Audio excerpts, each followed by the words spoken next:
हो चुकी है। प्रधानमंत्री नरेंद्र मोदी ने वोट डाल दिया है, योगी आदित्यनाथ ने वोट डाल दिया है, राहुल गांधी भी पहुंचे हैं वोट डालने के लिए। और हमारे साथ स्टूडियो में हमारे सीनियर जर्नलिस्ट अरविंद मोहन जी मौजूद है, जयशंकर गुप्ता जी मौजूद है, हमारे संवाददाता आशीष सिन्हा हमारे साथ मौजूद है। इस पर हम चर्चा करेंगे। उससे पहले हम आपको ये तस्वीरें दिखा दें। आप देख सकते हैं कि राहुल गांधी संसद में पहुंचे हैं, कमरा नंबर 63 में ये वोटिंग चल रही है। सुबह प्रधानमंत्री पहुंचे थे, वेंकैया नायडू के साथ वो पहुंचे थे। उन्होंने पहले वेंकैया नायडू को लिया और उसके बाद वो संसद साथ साथ उन दोनों ने प्रवेश किया। और अब आप देख सकते हैं राहुल गांधी हम आपको तस्वीरों में दिखा रहे हैं। संसद में घुसने से पहले राहुल गांधी ने कल जो उन पर हमला हुआ था उस पर अपनी प्रतिक्रिया दी और अब वो वोट डालने पहुंचे हैं। ये तस्वीरें हम आपको दिखा रहे हैं। प्रधानमंत्री नरेंद्र मोदी आज सुबह जब वोट डालने पहुंचे और उन्होंने कमरा नंबर 63 में अपना वोट डाला। पीछे देख सकते हैं योगी आदित्यनाथ हाथ जोड़ के अभिनंदन करते हुए, लोगों का अभिवादन करते हुए। और ये तस्वीरें हम आपको दिखा रहे हैं। बीजेपी अध्यक्ष अमित शाह भी पहुंचे थे, लेकिन ये प्रधानमंत्री नरेंद्र मोदी को हम आपको दिखा रहे हैं। अभी अमित शाह हमें तस्वीरों में नहीं दिखे हैं। योगी आदित्यनाथ भी पहुंचे हैं वहां पर। आंध्र प्रदेश से आने वाले वेंकैया नायडू ने संघ में अपनी एक अलग भूमिका निभाई है। एबीवीपी से राजनीतिक सफर की उन्होंने शुरुआत की। जनसंघ से सक्रिय राजनीति शुरू करने वाले वेंकैया ने बीजेपी के राष्ट्रीय अध्यक्ष और केंद्रीय मंत्री बनने तक का सफर तय किया। कहा जाता है कि बीजेपी में अध्यक्ष कोई भी रहा, वेंकैया सबके चहेते रहते हैं। माफ कीजिएगा, मैंने अमित शाह बोल दिया था। अमित शाह अभी वोट नहीं दे सकते हैं।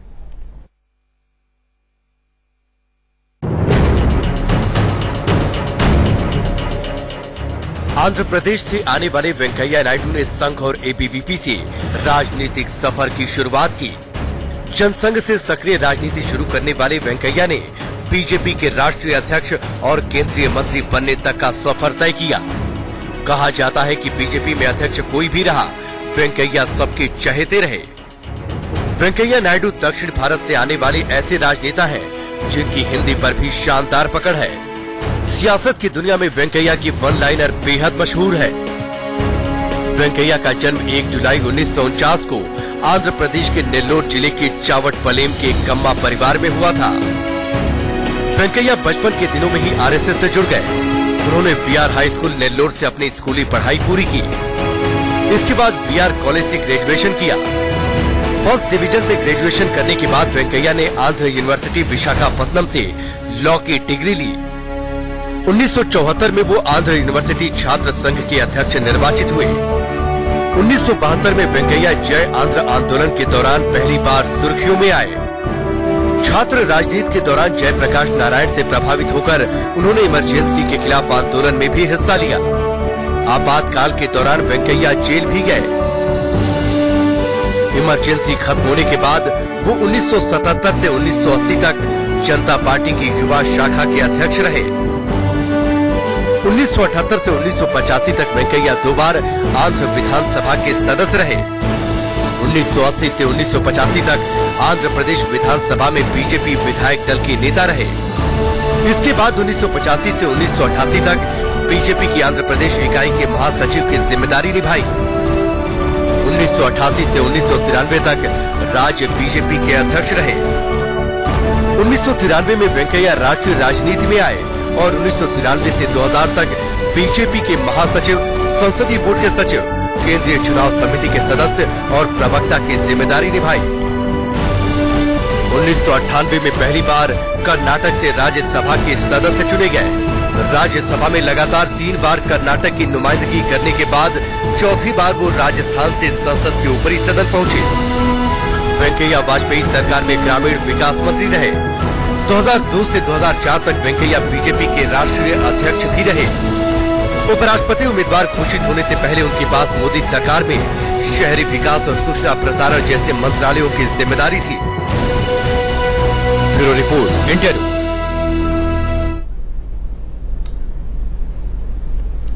तो हमने आपको दिखाया वेंकैया नायडू के बारे में। दक्षिण भारत से वो आते हैं, बीजेपी के बड़े नेता हैं। हमारे साथ स्टूडियो में अरविंद मोहन जी मौजूद है, जयशंकर गुप्ता जी मौजूद हैं। जयशंकर जी, सबसे पहले आज प्रधानमंत्री ने बहुत अच्छा बोला, बहुत अच्छे ओरेटर हैं वो, ये हमसे छुपा हुआ नहीं है। वो बिल्कुल सटीक मौके पर सटीक बात करते हैं और अपना टोन और हर चीज में मास्टरी है उनकी। लेकिन आज उन्होंने कहा कि चारों सर्वोच्च पद पर अब एक विचारधारा के लोग होंगे। क्या मायने निकाले जाएं इसके, क्योंकि संवैधानिक पद है राष्ट्रपति और उपराष्ट्रपति का, इसका विचारधारा से ये बात ठीक है कि वो विचारधारा उनकी सेम है, लेकिन कुछ पची नहीं बात। आप मुझे बताइए। नहीं, एक तो पहली बात यह कि पहली बार नहीं हुआ है ये। इसके पहले भी कांग्रेस की जब सरकारें होती थी केंद्र में, तो कांग्रेस का ही राष्ट्रपति होता था, कांग्रेस का ही उपराष्ट्रपति होते थे और लोकसभा अध्यक्ष और प्रधानमंत्री भी होते थे। तो इसलिए इसमें कोई बहुत नई बात नहीं है। लेकिन वो जो टेक्निकल बात है जो आप कह रही हैं, वो बात सही है कि राष्ट्रपति एक बार जब चुन लिया जाता है या उपराष्ट्रपति जब बन जाता है कोई भी व्यक्ति, तो वो किसी विचारधारा या किसी दल का प्रतिनिधि नहीं रह जाता है, वो देश का प्रतिनिधि होता है। तो इस मामले में थोड़ा सा है, लेकिन ये बात तो सही है, इसमें तो कोई दो राय नहीं है कि रामनाथ कोविंद जी भाजपा की राजनीति से सक्रिय होकर के आए और आज राष्ट्रपति बन रहे हैं, या वेंकैया नायडू जी विद्यार्थी परिषद के जमाने से, छात्र जीवन से ही आरएसएस के साथ जुड़े रहे लगातार। तो भाजपा की नहीं बल्कि राष्ट्रीय स्वयंसेवक संघ की विचारधारा के साथ ये लोग जुड़े रहे हैं, ये बात सही है, इसमें कहीं दो राय नहीं है। लेकिन अब यह है कि जब आप उपराष्ट्रपति बन जाएंगे या राष्ट्रपति के पद पर बैठ जाएंगे, तो आपको थोड़ा सा अलग अपने को करना पड़ेगा।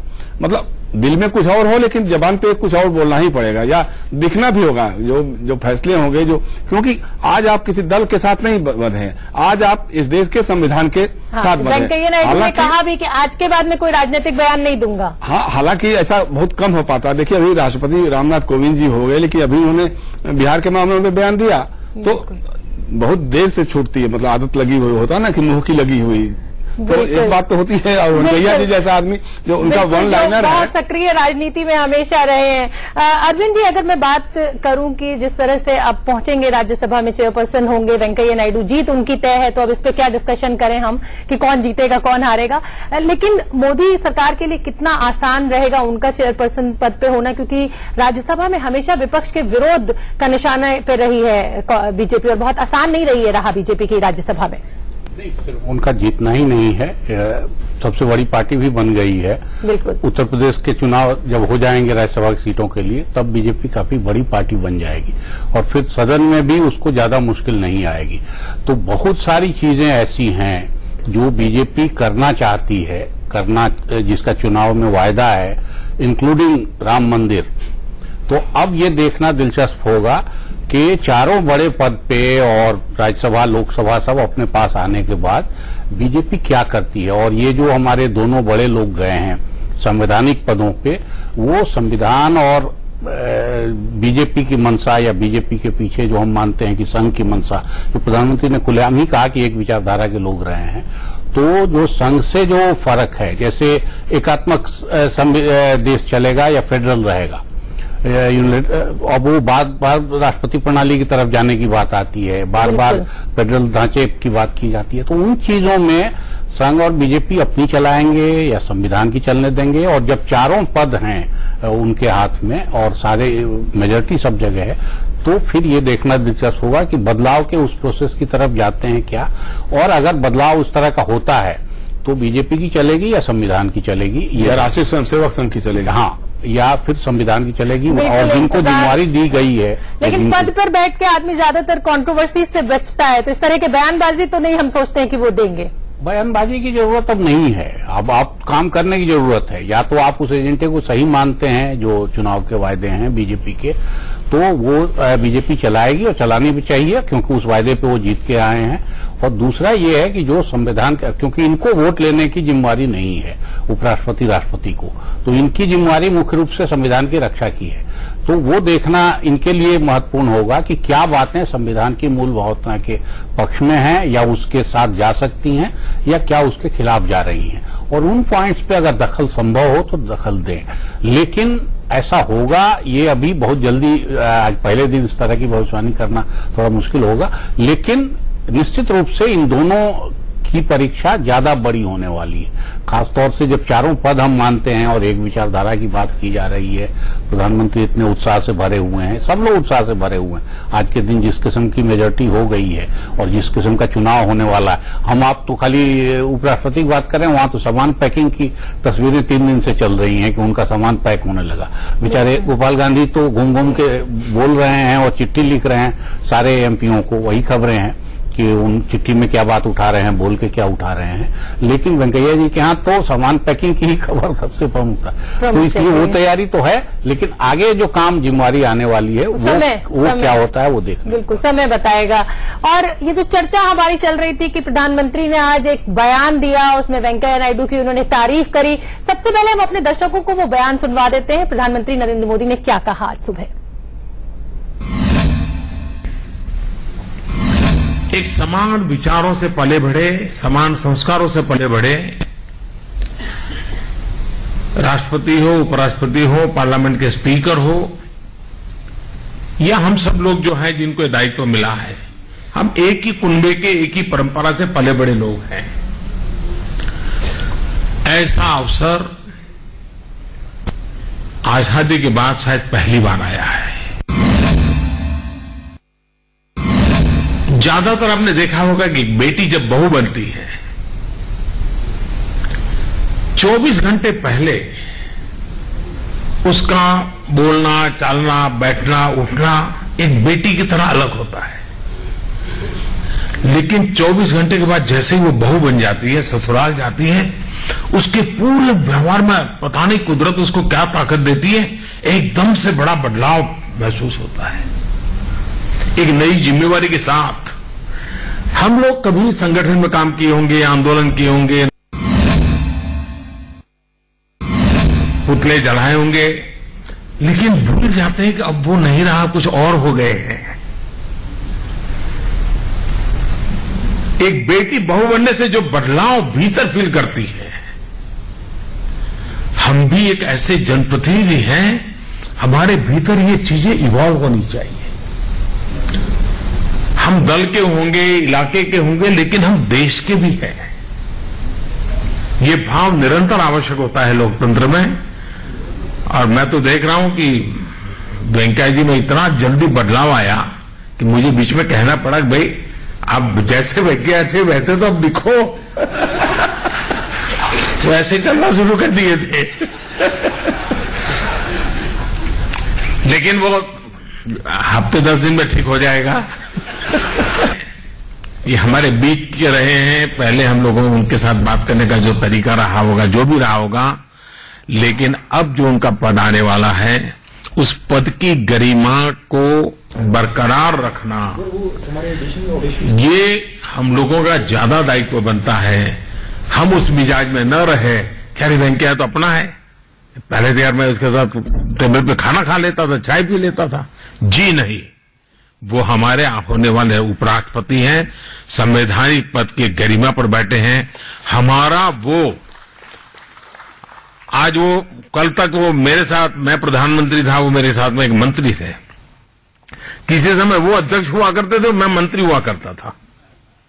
तो ये बदलाव होने के बाद भी हम लोगों को उस पद गरिमा को रिस्पेक्ट बनाए रखना, ये हम लोगों को सीखना पड़ता है जी, वरना कभी बड़ा मुश्किल हो जाता है।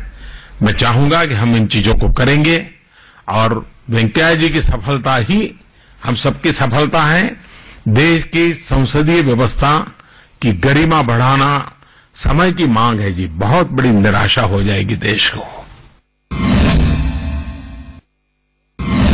सरकार सिर्फ अच्छे काम करे इतने से इनफ नहीं है। संसदीय व्यवस्था, संसदीय गरिमा, संसदीय आचरण, ये चीजों का बहुत महत्व है और इसमें वेंकैया जी की भूमिका बहुत बड़ा रोल प्ले करेगी, मुझे विश्वास है। हम इसको लेकर के आगे बढ़े। आपको सबको बहुत शुभकामनाएं, वेंकैया जी को बहुत शुभकामनाएं, और मैं उनको विश्वास दिलाता हूं कि सरकार के मुखिया के नाते व्यक्तिगत रूप से मेरी तरफ से भी आप भी मन से यही रखिए कि आप उपराष्ट्रपति हैं। ये आपको मन में लाना पड़ेगा और उसी तरह हमें गाइड कीजिए, हम लोगों को संभालिए भी और चलाइए भी। बात उन्होंने कल रात में कही थी, मैंने आज कह दी थी क्योंकि मैं सुबह से न्यूज में आज यही सुन रही हूं, तो बार बार आज मुंह से निकल रहा है। ये बात उन्होंने कल कही थी। बहुत अच्छा वो बोलते हैं। हमारे साथ स्टूडियो में एक और guest senior journalist NK Singh ji जुड़ गए। हमारी ये चर्चा महाकवरेज लगातार जारी है। रुकेंगे